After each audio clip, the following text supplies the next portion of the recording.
L'Agence nationale des affaires maritimes a organisé ce 25 juin la célébration de la journée des gens de mer sous le thème Transporter le commerce mondial, supporter les risques.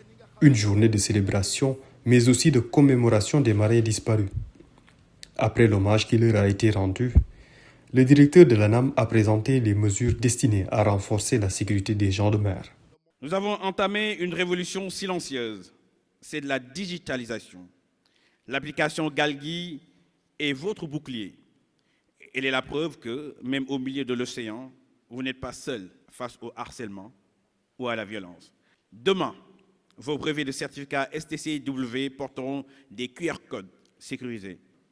Chers marins artisans, au mois de juillet, à Louga, nous allons porter une vision audacieuse, faire de la pirogue ce symbole de notre culture, une unité de sécurité d'élite.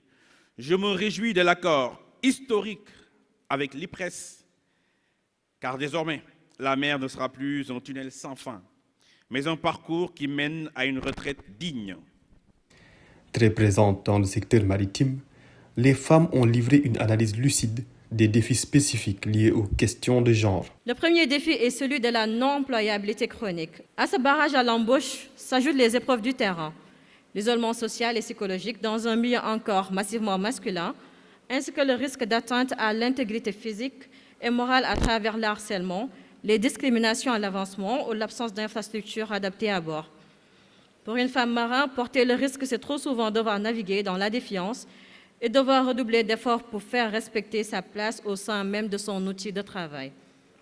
Face aux défis auxquels sont confrontés les gens de mer, Madame la ministre des Pêches et de l'Économie maritime a décliné sa politique maritime. Nous devons consolider davantage nos actions, notamment à travers le renforcement des dispositifs de sécurité maritime, l'amélioration de la sécurité, de la santé et du bien-être des gens de mer, la consolidation de la protection de leurs droits fondamentaux, la promotion d'une culture de responsabilité, de dignité et de respect à bord des navires. Conformément aux orientations stratégiques nationales, le Sénégal réaffirme son ambition de renforcer la présence de ses marins dans les secteurs porteurs, notamment le pétrole et le gaz offshore.